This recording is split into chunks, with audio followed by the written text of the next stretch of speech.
Sambit Patra ji please, no please please please please. माननीय सभापति महोदय, आपका बहुत बहुत धन्यवाद। आज एक ऐसा दिन है जो मैं कहूंगा कि अजीब दास्तां है। प्लीज। मुझे एक तरफ बहुत खुशी की अनुभूति हो रही है कि एक ऐतिहासिक बिल के पारित होने के समय में आज लोकसभा में मौजूद हूं, और वहीं मुझे दुख की भी अनुभूति हो रही। हम सब भारत के बच्चे यहाँ बैठे हैं और यहाँ तकरार दो पक्षों के बीच इसको लेकर हो रहा है कि क्या भारत का एक पक्ष मुसलमानों के अधिकार को छीन लेगा, क्या भारत का एक पक्ष मुसलमानों को कहीं ना कहीं डरा रहा है, क्या मुसलमान आज भारत में सिमट कर रह रहा है। सभापति महोदय, मैं आज सीना ठोक के कहना चाहता हूं कि पूरे विश्व में यदि मुसलमान सर्वाधिक सुरक्षित कहीं है तो उस देश का नाम भारतवर्ष है, हिंदुस्तान है। मैं एक छोटी सी कविता पढ़ना चाहता हूं गया प्रसाद शुक्ल स्नेही जी का। किसी को नहीं बनाया दास, किसी का किया नहीं उपहास, किसी का छीना नहीं निवास, किसी को दिया नहीं त्रास, वही हम है भारत संतान, वही हम है भारत संतान। किसी का कुछ छीना नहीं है, हमेशा दिया है। जो शरणार्थी बन के आया है उसको गले से लगाया है। और केरल की बात हो रही थी, मैं धन्यवाद देता हूं केरल की भूमि को, प्रणाम और वंदन करता हूं केरल की भूमि को। वहीं से आदि शंकराचार्य जी भी आए और केरल की भूमि में कोडंगलूर तालुक के मेथला गांव में स्थित है भारतवर्ष की पहली मस्जिद चेरामल जुमा मस्जिद। और चेरा राजा चेरामल पेरुमल ने इस मस्जिद के लिए जगह स्थान दिया था। यह है भारत का कल्चर, यह है भारत माता। और इस भारत के ऊपर आप संदेह दिखा रहे हैं। क्या स्थिति है आज वक्फ को लेकर इस्लामिक देशों में? क्या वक्फ प्रॉपर्टी इस्लामिक देशों में है? मैं इस्लामिक देशों का नाम पढ़ूंगा जहां वक्फ का वजूद नहीं है। तुर्की में नहीं है, लीबिया में नहीं है, इजिप्ट में नहीं है, सूडान में नहीं है, लेबनान में नहीं है, सीरिया में नहीं है, जॉर्डन में नहीं है, तुनीसिया में नहीं है, इराक में नहीं है। भारतवर्ष में वक्फ बोर्ड है। वक्फ प्रॉपर्टी को कानूनन सुरक्षा, लीगल प्रोटेक्शन दिया गया है। उसके बाद भी हंगामा क्यों है बरपा? उसके बाद भी हंगामा क्यों है बरपा? मैं पूछना चाहता हूं, क्या गुनाह है मोदी जी का? क्या गुनाह है हमारा? हमारा गुनाह सिर्फ इतना है कि हम सबका साथ चाहते हैं, हम आगा खानियों का साथ चाहते हैं, हाँ हम बोहरा समाज का साथ चाहते हैं, हम पसमानदा समाज का जो पिछड़ा वर्ग है मुसलमान समाज में उसका साथ चाहते हैं, हाँ हम चाहते हैं महिलाओं का रिप्रेजेंटेशन और प्रतिनिधित्व हो। क्या ये गलती है?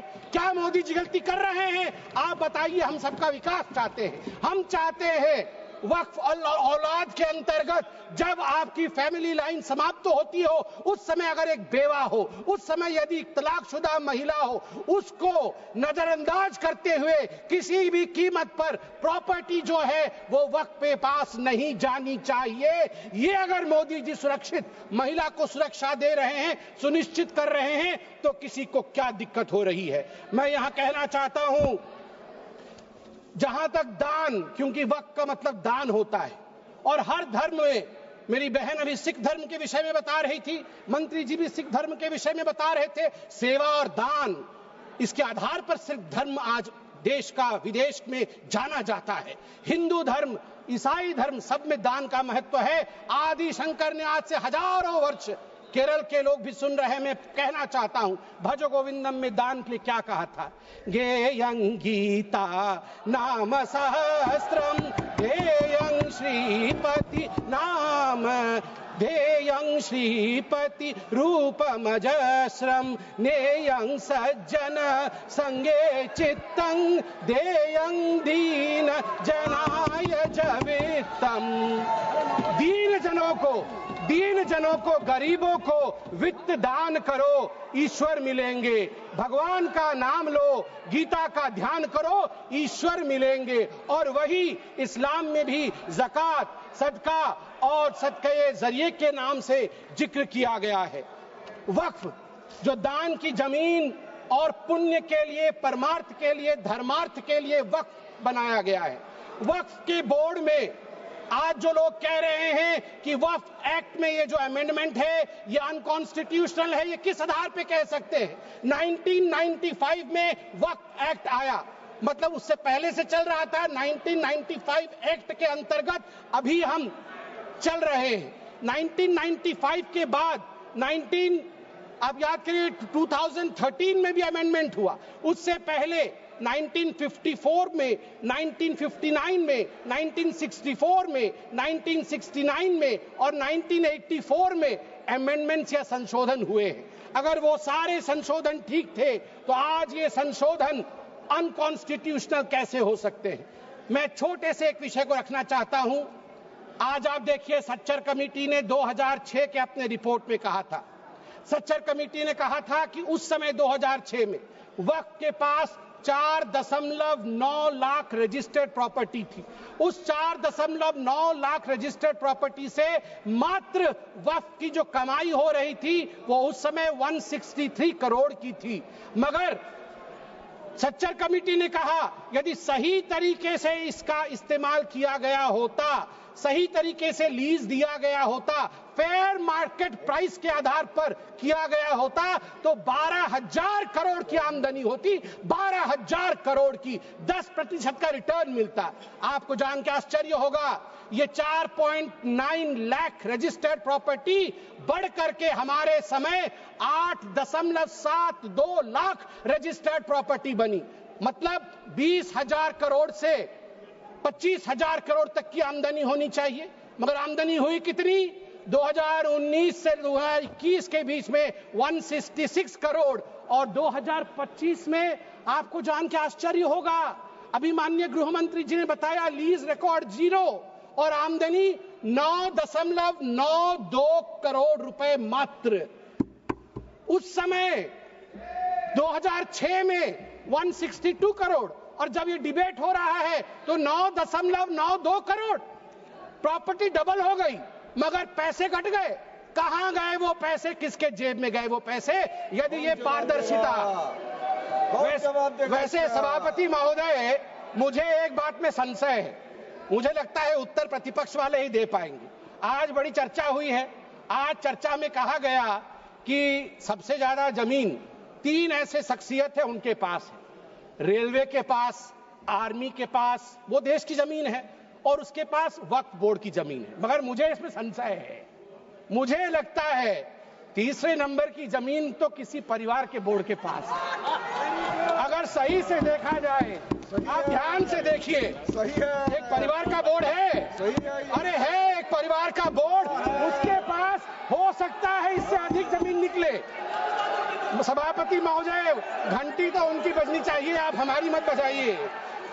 सभापति महोदय, मैं आपको, अरे मैं किस परिवार के बारे में बोल रहा हूं, आप क्यों विचलित हो रहे हैं? वो उधर हैं, उधर हैं। अब आप चिंता मत करें, उधर हैं, आपको नहीं। हाँ, उधर उधर उधर, आप भी जानते हैं किधर हैं, उधर हैं। चलिए आप वक्फ पे आइए। देखिए, वक्फ जो ये संशोधन हुए, इसमें एक बहुत महत्वपूर्ण प्रावधान है कि लंबे पेंडिंग लिटिगेशंस ये नहीं होने चाहिए। मैं आपको एक आंकड़ा देता हूं, लंबे समय तक चल रहे कानूनी मुकदमे जो पेंडिंग लिटिगेशंस, 2013 में 10,380 केसेस थे, जो 2025 में बढ़ करके 21,618 केसेस हो गए। अनाधिकृत घुसपैठ, एनक्रोचमेंट, ये सुनिएगा सभापति महोदय और सभी सदस्यों को कहूंगा, वंशी पोर्टल में टोटल एनक्रोचमेंट के केस 58,890 है। इसमें से लगभग 31,999 पेंडिंग एनक्रोचमेंट है, जिसमें 9,000 मुस्लिम पार्टीज है, अर्थात मुसलमानों के जमीन पर भी अधिग्रहण का काम वक्फ बोर्ड ने किया है। इसलिए जो ये बिल के बारे में आज हम चर्चा कर रहे हैं, मुसलमान भी पीड़ित है, इसलिए बिल से संरक्षण मुसलमान को भी मिलेगा और पूरे हिंदुस्तान के सभी कौम को मिलेगा। मैं अंत में इतना ही कहना चाहता हूं कि सेक्शन 40 को लेकर आज जो कहा गया, मैं बस 30 सेकंड में समाप्त करूंगा। सेक्शन 40 को लेकर आज यहां बहुत चर्चा हुई। ये जो तर्कहीन शक्ति, इरेशनल पावर दिया गया था वक्फ बोर्ड को, खुद ही इंक्वायरी करते थे और खुद ही जमीन को वक्फ में डिक्लेयर करते थे। आज देश में 515 ऐसी प्रॉपर्टी है, उसी का शहर, वही मुद्दई, वही मुंसिफ, हमें यकीन था हमारा कसूर निकलेगा। उसी का शहर, मतलब एरिया खुद ढूंढ लेंगे, वही मुद्दई, वही जाके इंक्वायरी कर लेंगे, वही मुंसिफ, वही जजमेंट भी दे देंगे। हमें यकीन था, जिसकी जमीन थी, हमें यकीन था हमारा कसूर जरूर निकलेगा। मगर सभापति महोदय, मैं धन्यवाद देना चाहूंगा आदरणीय प्रधानमंत्री श्री नरेंद्र मोदी जी का, हमारे माननीय गृह मंत्री जी का, किरण रिजिजू जी का, कि इन्होंने इस प्रकार के एक प्रावधान को यहाँ प्रस्तुत किया है जिससे देश में हम सब सुरक्षित रह सके। धन्यवाद।